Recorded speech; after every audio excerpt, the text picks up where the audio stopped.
Hello everyone, Shri IAS academy में आपका स्वागत है। जैसा कि आप जानते हैं कि श्री आईएएस एकेडमी ने आंसर राइटिंग सीरीज की शुरुआत की है, जिसके अंतर्गत ऑलरेडी हमारे 363 पार्ट आ चुके हैं।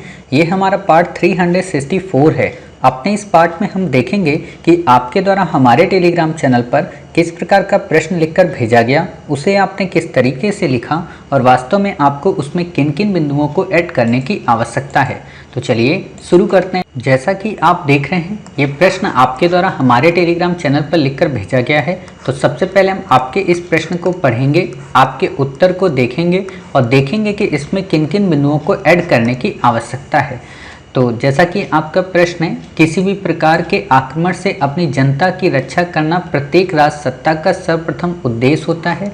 कथन के संदर्भ में देश की आंतरिक सुरक्षा से संबंधित चुनौतियों की चर्चा करते हुए समाधान के बिंदुओं पर प्रकाश डालें। आपने उत्तर लिखा है, आंतरिक सुरक्षा का सामान्य अर्थ एक देश की अपनी सीमाओं के भीतर की सुरक्षा से है, जिसमें सशस्त्र आंतरिक विद्रोह, बाह्य आक्रमण एवं देश के अंदर आक्रमण आदि से भी सुरक्षा आवश्यक है। बाह्य आक्रमण एवं देश के अंदर आक्रमण आदि से भी सुरक्षा आवश्यक है। यहाँ पे एक लाइन मिसिंग है, लास्ट में बताएंगे आपको। स्वतंत्रता से पूर्व आंतरिक सुरक्षा के मध्य में धरना प्रदर्शन, रैलियां, सांप्रदायिक दंगे व धार्मिक उन्माद जैसे कारक उपस्थित थे।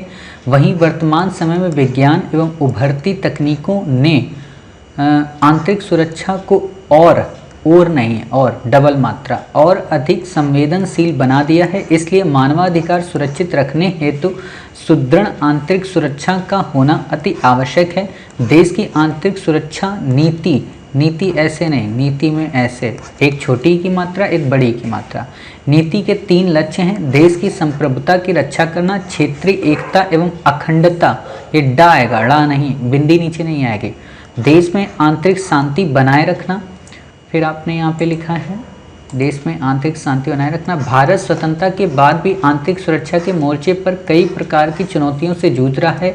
आंतरिक सुरक्षा की चुनौतियाँ भारत की भू राजनीतिक स्थिति, धार्मिक कट्टरता और मानव तस्करी, नरजातीय संघर्ष व साइबर अपराध, मनी लॉन्ड्रिंग व साइबर अपराध, भ्रष्टाचार व आतंकवाद, मादक द्रव्यों का व्यापार।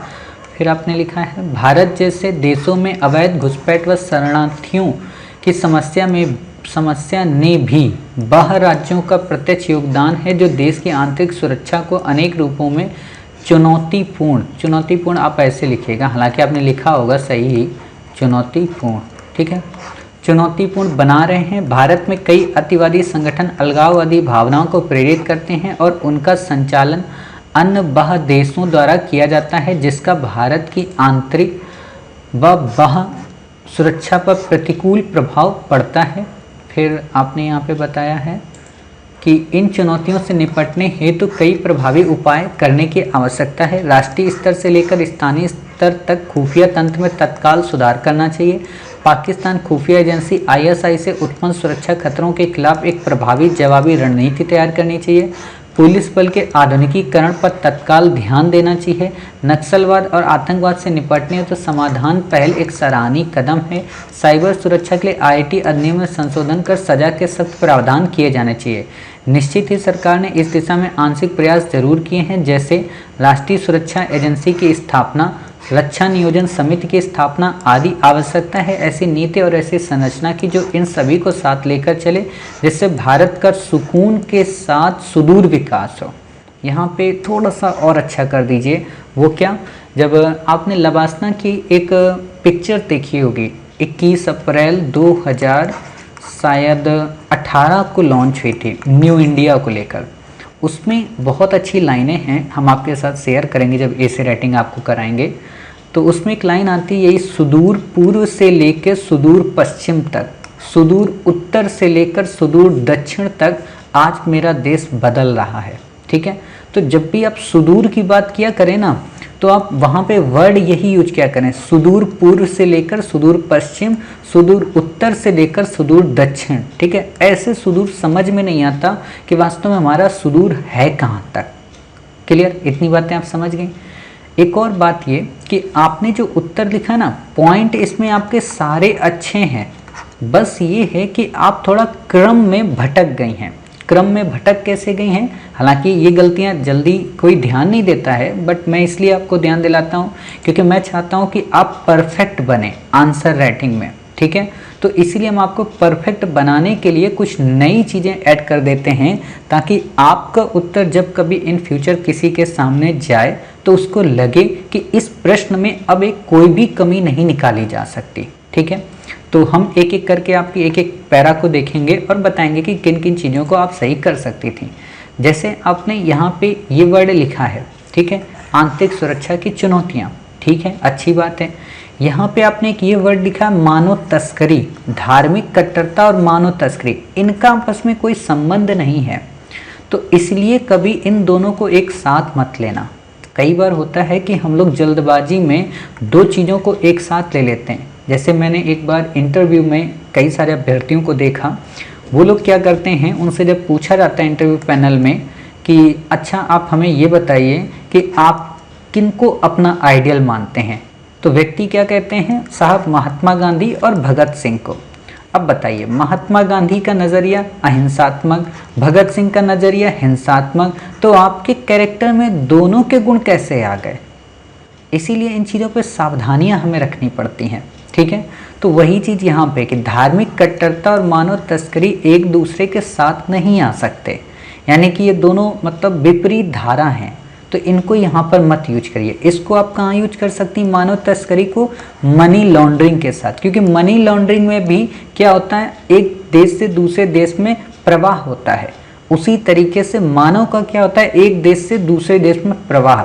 तो मनी लॉन्ड्रिंग व मानव तस्करी ये वर्ड यहाँ आएगा। और साइबर अपराध जब आपने यहाँ पे लिख दिया तो यहाँ साइबर अपराध आएगा ही नहीं, ठीक है। तो जब भी ये क्रम बनाया करें तो ऐसे ही बनाया करें। और वैसे भी आपको यहाँ पे क्या करना चाहिए था ना, निर्जाति संघर्ष को अलग रखना चाहिए था, भ्रष्टाचार आतंकवाद को अलग रखना चाहिए था, साइबर अपराध को अलग रखना चाहिए, और कोशिश करती आतंकवाद और साइबर अपराध को एक साथ रख देते हैं, मनी लॉन्ड्रिंग और मानव तस्करी और मादक द्रव्यों का व्यापार एक साथ रख देती है, यानी कि तीनों, क्योंकि एक कंट्री से दूसरे कंट्री तक होते हैं। देखो इतना डिटेल में वैसे कोई बताता नहीं है, बट मेरा उद्देश्य होता है ना कि हर एक चीज़ को सही से अरेंज करो। अगर अरेंज किया ही जा रहा है तो उसको सही से करो।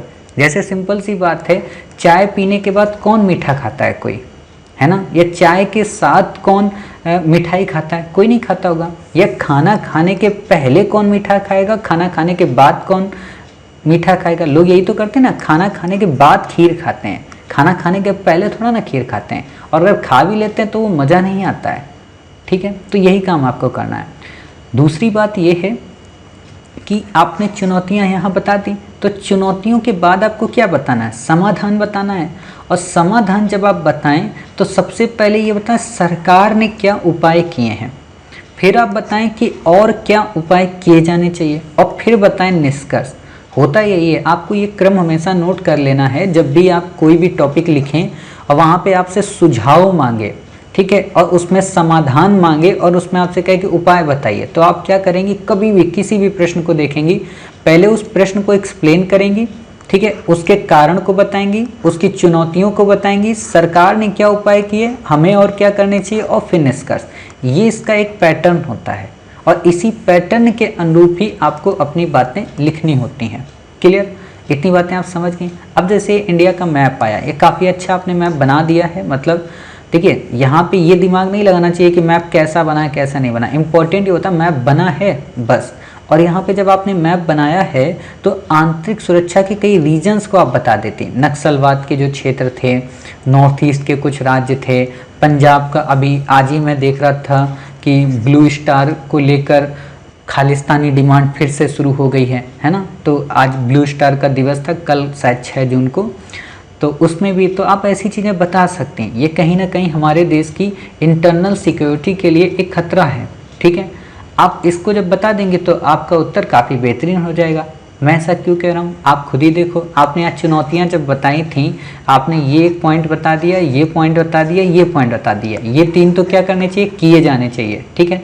फिर आपने यहाँ पे क्या बता दिया कि सरकार ने ये किया है, ठीक है। आपको पता होना चाहिए सर्टिन हमने बनाया है इंटरनेट में साइबर सिक्योरिटी से रिलेटेड, ठीक।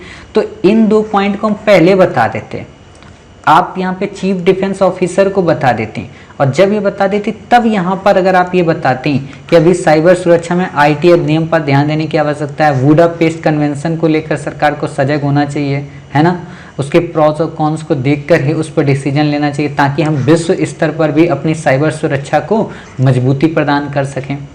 और चाहती तो उसको आप निष्कर्ष में लिख सकती हैं। ठीक है, आपने देखो यहाँ पे क्या किया है, निश्चित ही सरकार ने आंशिक प्रयास, मतलब ये सब ऊपर जाएंगे। आपको नहीं लग रहा है कि इसमें क्रम हमारा सच में ऊपर नीचे हो गया है? तो वो चीज़ नहीं करनी है। ठीक है, और कभी अगर आपसे हो भी जाए, देखो मैं एक बात और बताना चाहता हूँ, कई बार क्या होता है कि हम लोग बड़ी मेहनत से एक उत्तर लिखते हैं, समय भी कम होता है, और समय कम का मतलब घर में समय उतना नहीं मिल पाता, बट फिर भी हम उत्तर लिख के भेज देते हैं और हमें पता भी चल जाता है कि हाँ हमने क्रम सच में गलत लिखा है, ये आंतरिक भावना हमारी कह देती है, बट फिर भी हम सोचते हैं कि कोई बात नहीं, चलो भेज देते हैं, क्या दिक्कत है, कुछ थोड़ा ना हो जाएगा। ऐसा आप मत करना। आप एक दिन लेट आंसर भेजना, अगर आपको पहले ही पता चल जाता है कि हाँ ये पॉइंट यहाँ नहीं आएगा, ये पॉइंट यहाँ नहीं आएगा, ये सब ऊपर पॉइंट आएंगे, तो आप इसको भेज दिया करें। ठीक है, सही करके दोबारा से फिर लिखा करें और फिर भेजा करें, इसको ऐसे ही एज इट इज़ मत भेजा करें। ठीक है, क्योंकि ये छोटी छोटी गलतियाँ आपको बेहतरीन बनाएंगी।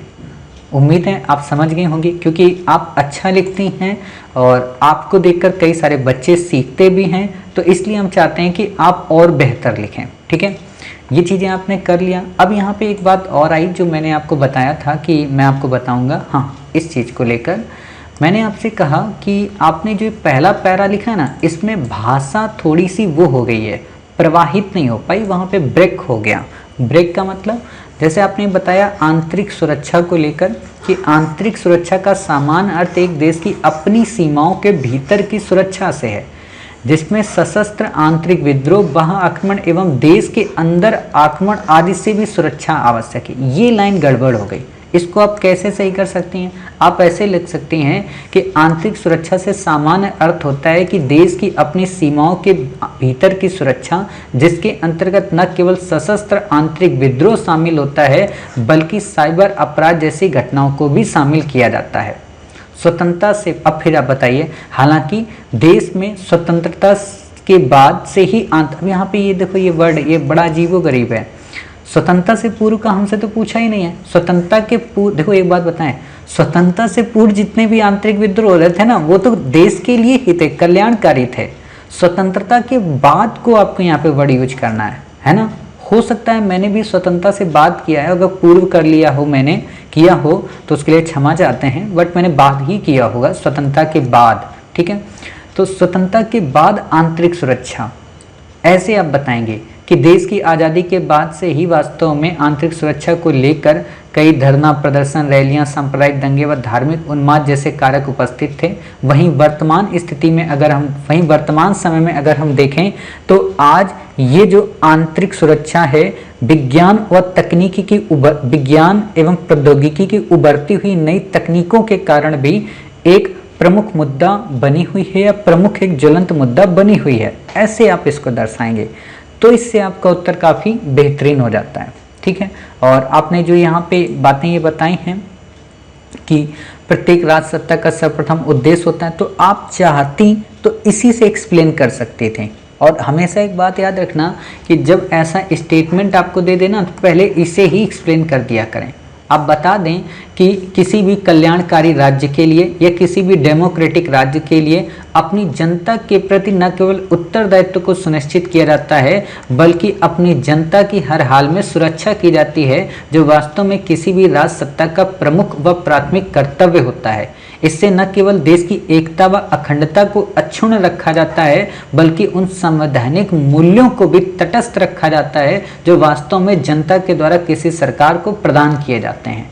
ये जो शब्दावलियां होती ना, ये आपको मौलिक ही नहीं बनाती, आपके उत्तर को इतना मॉडिफाई कर देती हैं कि अन्य से काफ़ी बेहतरीन हो जाता है। सामान्य सी बात आप बताइए, कोई भी बच्चा, कोई भी बच्ची अगर उत्तर लिखेगी तो ऐसा ही तो लिखेगी आंतरिक सुरक्षा पे, और सोचो अगर 100 बच्चों के आंसर ऐसे ही एग्जामिनर ने पढ़ लिए तो बोर हो जाएगा। वो ये देखना चाहता है कि आपके अंदर कितनी क्रिएटिविटी है, आप कितना क्रिएटिव होकर उत्तर लिख पाती हैं।